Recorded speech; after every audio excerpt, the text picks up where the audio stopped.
Hello, and welcome to another episode of the Phoenix Podcast with me, Jen Coffey, where you and I work together to get you where you want to be, where you intend to be, where you're meant to be.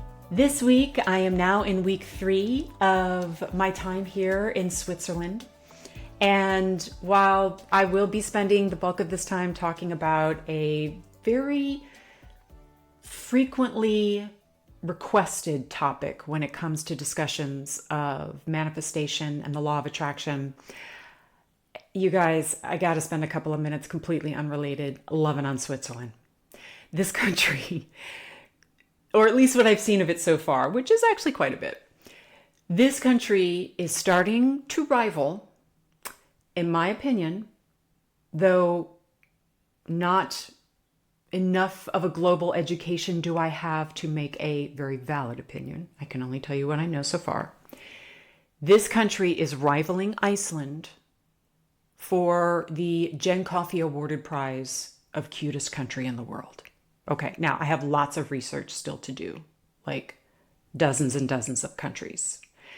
And I will try to reach as many of them as I can before I pass. But I used to think, okay, nobody can compete with Iceland when it comes to cutest traditions, cutest kids, cutest celebrations of holidays. And I don't know, you guys.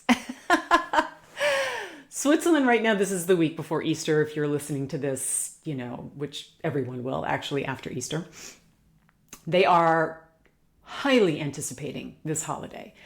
In Iceland, not to pit one country against another, but in Iceland, their huge holiday is New Year's Eve. And, they fireworks for 24 straight hours. Their celebrations of Christmas and New Year's Eve are just, rival that of the entire world. And I haven't been obviously in Switzerland for Christmas time, although I imagine it's got to be gorgeous. Their celebration of Easter is huge, and I am so loving watching them prepare for this holiday. You go to just the grocery store, and the bakeries there have bunny-shaped bread and lamb-shaped bread and flower-shaped bread and pastries, and the kids have decorated the windows of their homes and apartments, and flowers everywhere, tulips planted everywhere, and it's just the sweetest. And the people are so kind. I know I've said that before, but it really is true. And very understanding of my language barrier. But it is an absolutely beautiful country, and I highly recommend visiting. If you can get to Zurich at this time of year, they have filled their water fountains, the large fountains in their town center, with the heads of roses and filled them with color. It's a beautiful sight to behold. So all that to say, I'm having a great time. I'm thinking about doing a group trip here. I just got back from a group trip to Italy, and it was so fun. But I'm falling so much in love with Switzerland that I'm thinking about doing a group trip here. So if you might be interested, send me a message, Jennifer@jennifercoffey.com. DM me on Instagram. Let me know if you might be interested in that trip, and I'll see if I can't put one together. Now, I mentioned this because I just wanted to anyway, because I'm having a great time, but also because it made me think about how when I visit a new country or a new city in the States, I enter it, I'm going to have some preconceived notions about what the city might be like or the country just based off of images that I've seen, Instagram posts. But I enter those cities and towns and countries with a relatively clean slate and a positivity bias. I go in looking for the cute, looking for the beautiful. And we probably all do that when we travel to a new place because we're on vacation, we're, hoping to have a great time. And I observed that about myself, and I thought, well, that's really great that you can have a positivity bias when you enter a place. Can you not try to do that maybe with your whole life and have a positivity bias, looking for the good? And that got me thinking, long story long, about the topic I wanted to touch on in this podcast, which is the opposite of that, the negativity bias. And the big question that people have when they learn about thoughts becoming things, they learn about the power of our thoughts and feelings and how it can manifest results in our lives. what about my negative thoughts? What about my pessimistic nature, if I have it? What about the judgment that I have of other people, of myself? Is it dangerous? Am I sabotaging my own success? People get scared of their negative thoughts. And you certainly have a heightened awareness of it when you learn or see evidence in your life that thoughts become things. And so that fear kicks in of, well, if thoughts become things, the negative ones become things too, correct? The answer is not as simple as that. And the answer is actually really good news. So for those of us, which is pretty much everyone, who have negative thoughts here and there, or most of the time, I'd love to touch on this and share with you what I've learned and some of the practices that I've adopted, either from learning from other people or just my own trial and error, that might help you if you find that you're trying to dig yourself out of a negativity mindset. And so, as always, we kick things off officially with a quote. And this quote comes to us from Neville Goddard. And never say never, but I think it's safe to say you can never complete a study of the law of attraction, the power of our mind, without studying the works, the lectures, the writings of Neville Goddard. And he is considered by many to be, a father of, a grandfather of this, what many will call New Age thinking, which really isn't New Age at all. It's been around forever. But if you have the opportunity, many of his lectures and learnings are public domain, so you can access a lot of it online, and I highly encourage you to do so. But our quote, of course, I have my paper because I'm a live television host and podcast host, and so if something is longer than just 10 words, I'm going to need it written down because I don't know how to memorize scripts. Okay, from Neville, quote, "Each person is born with an infinite power against which no earthly force is of the slightest significance." Let's hear that again. Each person is born with an infinite power against which no earthly force is of the slightest significance. So there's some chunking down of that sentence that I think we should do. And we'll begin with each person is born with an infinite power. This means everyone. It means man, woman, someone who has the blessing to go through higher education, someone who has never even picked up a book. Doesn't matter who you are, your level of privilege, your background, your faith, it doesn't matter. Every person is born with this power. And by the way, everyone uses it, whether they're aware of it or not. But that's my own thoughts. Neville says this power against which no earthly force, that's key, isn't it? So no earthly force, in other words, the words of other people, the disdain, the looks of other people, the obstacles that you may have in your life, poverty or physical disadvantage or self-defeating thoughts. Those are all earthly forces, and none of those are of any significance. Now, this is in reference to, in particular, the power that you have. And what power is Neville talking about? The power is your co-creative power, you plus higher power, and your thoughts and feelings. So this ability that we all have to work with God, to work with higher power, through our beliefs, our thoughts, our feelings, this power everyone has and can use it to create beautiful things. So why is that quote then the one that I've chosen when I'm talking about negative thoughts? Well, notice that when I was talking about this power that Neville says we all have, it references really the beauty of this power, this being connected to higher power and God. The most powerful version of this strength that you have is the positive side of it. So follow along with me.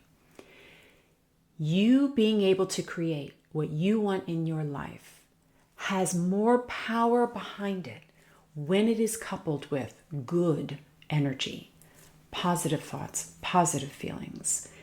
The negative thoughts and feelings that we have just don't have as much power when it comes to creation.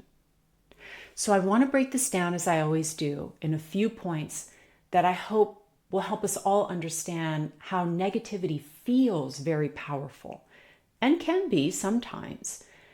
But your positive thoughts and feelings are far stronger and can create so much more beauty in your life. Now, before I get into those 5 things, I got to give you a little plug. You know, come on, I'm 11 minutes in. So if you would love to talk about this more in depth, whether it is this particular topic about negative thoughts versus positive ones, or you want to talk about a specific goal that you have, you're trying your hardest to get a new job, you're deciding that it's time to meet the love of your life, you simply want a fresh perspective on manifestation, I'd love to offer you my one-on-one coaching. Our discussions in this podcast talk about and will talk about many topics when it comes to achieving your goals and dreams. But there's nothing better than a one-on-one conversation where you and I can work on a blueprint. We can work on a plan. We can work on new mindsets. We can craft a vision board together. We can do the things that are going to help tailor your use of the powers of manifestation to get you where you intend to be. If you'd like more information about coaching, shoot me an email. It's as easy as that. Jennifer@jennifercoffee.com. Coffey. Jennifer@jennifercoffee.com. I'd love to meet you. Okay, so let's talk about negative thoughts. No, I'm not going to suggest that you get rid of them entirely. That's ridiculous. No, I'm not going to suggest that you work to turn them into something else either. That's hard. Instead, let's get to understand them a little bit more and what we can do to work with those thoughts and amplify the good ones. Here we go. First off, it's important that we understand the function of negative thoughts to begin with. And yes, I am talking about even the silly ones. So if you have silly negative thoughts, here's a good example. I'll use my own example. I love to, and this is a confession / guilty pleasure, I love to read celebrity gossip. I know, I shouldn't do it. It's silly. Half of it's not factual, probably more than half, right? But I don't know. It's kind of fun to just find out what, celebrities are up to. And anyway, I'll never be able to justify it, right? But let's say I see a photo of somebody at the Oscars and I think to myself, that dress? No, right? How can that negative thought have a purpose? Well, let's break it down, or generalize it, I should say. I touched on earlier positivity bias and negativity bias. We all have a negativity bias. It is kind of inherent in us, and it has an evolutionary purpose. If we completely abstract ourselves from thinking anything negative or anticipating anything bad, we actually have a pretty slim chance of survival, even now in safe walls and protection that we have. But if you trace it back to caveman and cavewoman times, imagine a human being not really being aware or caring at all about danger, the threat of attack, another tribe coming in to take our food, our resources. If we just didn't care or didn't anticipate it at all, we wouldn't prepare for it, and we would probably be taken over by that neighboring tribe pretty quickly. Well, when we cut to the present day, where maybe, in this apartment, tribal warfare isn't necessarily top of mind, I still have that evolutionary proclivity to think that something bad might happen. Just the inkling of it, at the very least, keeps me protected in some ways. And we can generalize it to think of things like an umbrella if it might rain, or making sure I have food in the pantry in case I can't make it to the store tomorrow. We're using that negativity bias to put ourselves in preparation mode. The problem, of course, is that the human brain doesn't always know when to stop that, and we then turn to a negativity bias in many other areas. We see the slightest bit of bad news and we take it to its not logical, but farthest conclusion. One bit of bad news means something way down the road. The slightest bit of conflict could mean war. A single crime in my area could mean that all hell is broken loose and we're not safe in our own homes. And you may hear this when you talk to neighbors or family members and they've seemed to really jump to some far gone conclusions, and you go, that's not how everything is. You're jumping to a conclusion because you saw a single news story. Don't judge that necessarily, because we all kind of do it, right?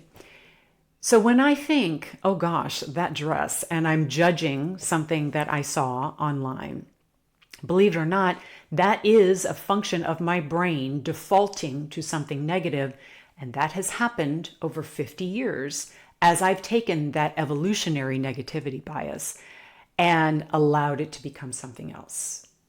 Now, we all do it. And frankly, we all will always do it to some extent. If you can think of a positivity guru whom you admire, they do it too. And it's a very human thing. But when we understand that it is a human thing, doesn't make it right, but it can help you identify it when it's happening. So when you have a negative thought, a judgmental thought, a fearful thought, you are equipped with the knowledge to identify it when it happens and go, that's my negativity bias kicking in again. I don't need it. At least I don't need it in that capacity. That is your brain taking something that it does well and running with it. Doesn't mean you're shutting it off completely. We can't. But knowing where it comes from helps you understand it. So that when you find your mind is going down that road, that negativity bias of, I got a bad review at work. Uh-oh, I'm going to lose my job. Then I'll be out of money. Then I'll be starving. Then I'll be on the street. My family will be disappointed in me. When we take it from here, a fact, to here, not fact, and probably not even likely, when we let it go down that road, it's because we've allowed that part of our brain that is always trying to protect, we've allowed it to run its course too far. When we can go, I had a bad review. I know why reviews exist, to help me be better in my job. Now I'm going to take the feedback and work on it. And next time the review will be strong. When we can stop it, realize where your brain's going and why, and then redirect, not replace. When we can redirect, we begin creating new pathways in our brain that are training ourselves to stop the thoughts before they go too far. All right, number 2, remember that the thoughts themselves are not the danger. So what do I mean by that? Well, bad thoughts can be pretty scary, right? Take the scenario that I just talked about. The bad review turning into unemployment, turning into homelessness. Like, I don't even like saying those words because of how they make me feel. And there's the key. The thought itself is not the danger. The feeling and the actions are where we need to really go, okay, pause. How can I redirect? The basis of manifestation, the law of attraction, if we break it down into 3 words, thoughts become things, we skip in that short sentence something that's really important. Thoughts become feelings, which become things. It isn't just from A to B. If you have a thought and it creates a feeling inside of you, and that feeling is sustained long enough and consistently enough, well then yes, it will become a thing. You can manifest yourself out of a job. But if you can identify the factual thought that you're having and realize that you're stopping it before it becomes an emotional pattern, then my friend, you are your own superhero. Remember, the thought itself is not the danger. It's okay to have negative thoughts. You can give yourself that permission. But if they create a consistent feeling, let's go back to the judgmental thought, that dress on the red carpet, right? If I consistently have thoughts like that about other people, and I become consistently judgmental, well, guess what? Eventually, I'll become judgmental of myself if I'm not already. And that creates negative feelings which bring me down, bring my self-image down, make me so judgmental that I push friends away. And before I know it, those simple thoughts, because of the feelings I've allowed them to create, have alienated me and alienated me from myself. But if I identify the thought, that dress, and go, Jen, that's not truth. She feels beautiful in that dress, and that's her truth. It may not be for you, and that's okay. Now, I've taken that same thought, I don't like the dress, and turned it into a real and accurate truth, which is, I don't like the dress. And that means nothing for anyone else. Now, I've stopped the thought and turned it into a truth that makes me feel better. It's okay for me to not like the dress, and it's a beautiful thing that she does. The thought is not the danger. The emotions and the consistency of it that we allow it to turn into, well, that's where it has a deep and profound effect in our life. Number 3. So this was actually, for me, probably the biggest relief when it comes to, oh gosh, can my negative thoughts turn into negative things in my life? Because candidly, for the bulk of, I've shared this before, my childhood, my teen years, college were certainly not the worst life that anyone's had, but they were challenging for me. And I did develop a very pessimistic and kind of worst case scenario mindset where I was fearful all the time of bad things happening in my life. I didn't know that they were manifestations. I was just always afraid. And it wasn't until I heard some real thought leaders in the law of attraction share this that I went, oh, there is hope for me. So it goes like this. If you have negative thoughts more than half of the time, you've reached a tipping point. And that tipping point does start to turn into negative things manifesting in your life. But if the opposite is true, if you can have an optimistic mindset, if you can imagine yourself in the place you intend to be more than 50% of the time, if you can put that positivity lens on your eyes when you not just enter a new country, but when you enter a new room, when you meet a new person, when you meet with someone you already know very well. If you can put that look for the good lens on more than 50% of the time, good things are going to start to manifest. In fact, they're going to start flowing into your life like water.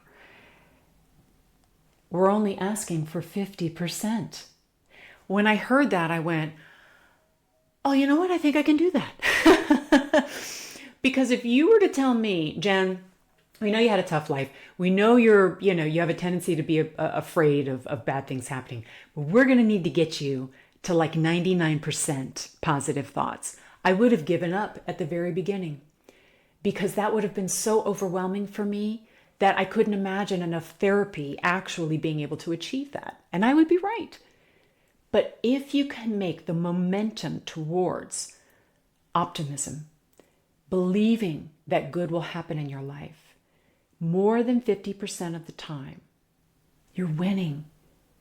So let's go back to that first podcast where I talked about going to bed at night, imagining the life you intend to have. Well, if you can send yourself into sleep with those good thoughts, and your brain is sitting in that for 7 or 8 hours every night, girl, you're already a third of the day there. And then you wake up in the morning, remember that you're supposed to have that optimistic, grateful mindset. You could keep it for just a few minutes. That creates a momentum. Have check-ins with yourself throughout the day. Have I listened to my empowerment playlist? Have I looked at my vision board? Have I complimented myself? Have I complimented someone else? The little tools that tip the scales in your favor. If you can start to do that half the time, then the other half the time, it's okay if you don't feel good. It's okay if you're sad or pessimistic or frustrated. Of course you're going to be. And that makes you a stronger person, especially when you identify it when you're there. But if half the time you can put yourself in the, oh, it's coming and I can't wait mindset, then the negative thoughts can still exist and they're not harmful. All right, number 4. I steal this one from my dear mentor, Dr. Wayne Dyer. It was not in any of his books or writings that I'm aware of, but I heard it in a question and answer session that he had after one of his lectures.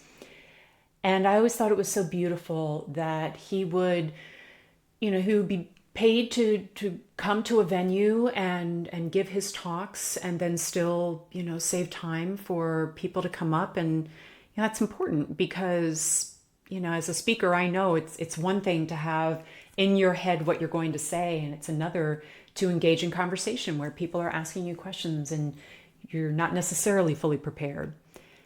But darn it, that man always had the most beautiful answers.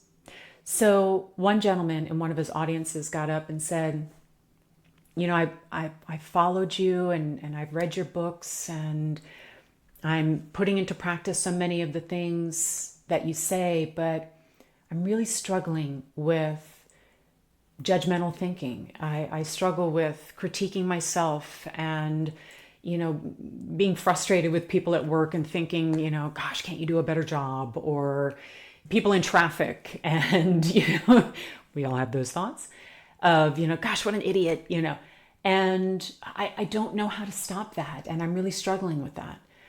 And Dr. Dyer said, well, this is a practice. All of this, everything that I'm talking about, this is Dr. Dyer saying, everything that I'm talking about and all of the things that I suggest that you do, I'm practicing them too. And I'm not perfect. I love saying this, and I probably already said it in a podcast before, but when you think about the word practice, it's utilized in a lot of things. Medical practice. Wait. When we go back and we think about that, we go, oh yeah, I guess a doctor isn't perfect, right? He's practicing medicine, a legal practice, a yoga practice. It's all a practice. And what is a practice? It's continuing to do something in the hopes that you'll get better. Continuing to do something that you're already good at and perfecting the skill. Not getting it perfect and being done with it. It's perfecting. When you have those negative thoughts, my friend, the fact that you're identifying it as negative to begin with puts you ahead of, if this is a competition, which it's not, but it puts you ahead of most everyone out there who isn't aware that their thoughts have an impact on their life, who may be aware and don't care, who may think that the only way they can feel good about themselves is to judge others, or who have been so deeply ingrained in the practice of self-judgment that they can't imagine breaking free of it. Give compassion to those people, but be aware that you are aware of it when it's happening. And the more you identify it when it happens and go, trying to do better, the closer you get to that perfection, which will never be attained. But how beautiful is it that we are human and that we can practice getting better? So again, not being afraid when we have those judgmental thoughts, but as Dr. Dyer said, practicing getting better at it and feeling good about the fact that we're practicing getting better. Okay.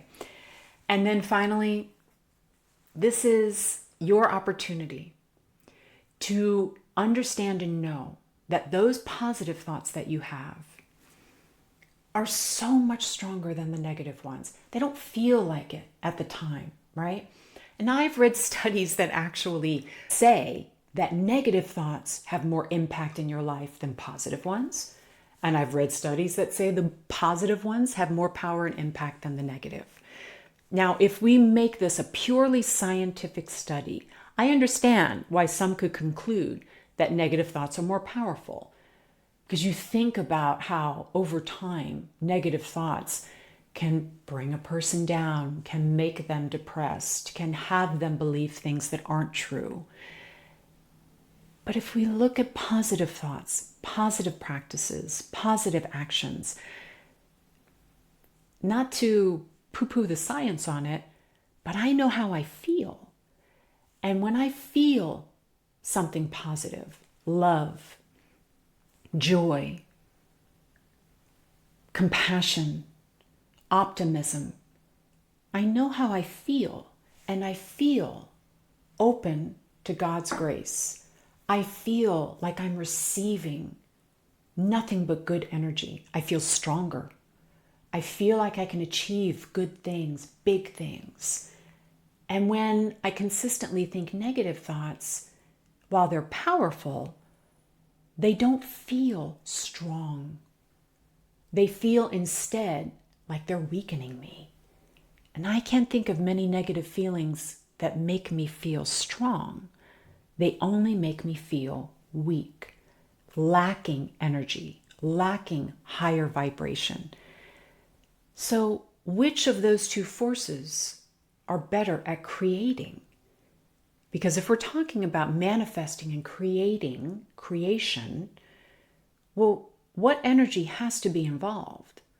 Positive energy. Because remember, we're not doing this alone. We're doing this with higher power. And higher power equals God, and God equals love. Love being about the most positive feeling there is. And if love is God, and God is all-powerful, it only follows that positive feelings have to be the more powerful. And you see this proven in life after life after life. People who have created amazing things against so many odds because they knew they would, because they knew it's what they were meant to do. So when you have those negative feelings, know that if you try hard enough and you stick with them long enough, yes, they will turn your life into something negative. And they can create misery and pain if you try hard enough. But the great thing about creating positive and beautiful things is it doesn't require as much effort.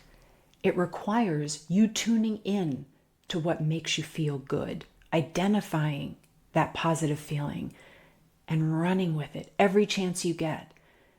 If nothing else, it's so much fun.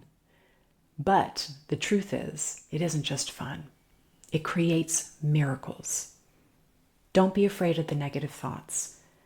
And the fact that you hear this and hopefully take some of it in and become more aware of when your thoughts are good and when they're not, that puts you already on a path to amazing things, no matter what those things or experiences are that you wish to have. Keep up that practice and know that no earthly force is of the slightest significance against that power with which you were born. I'll see you next week.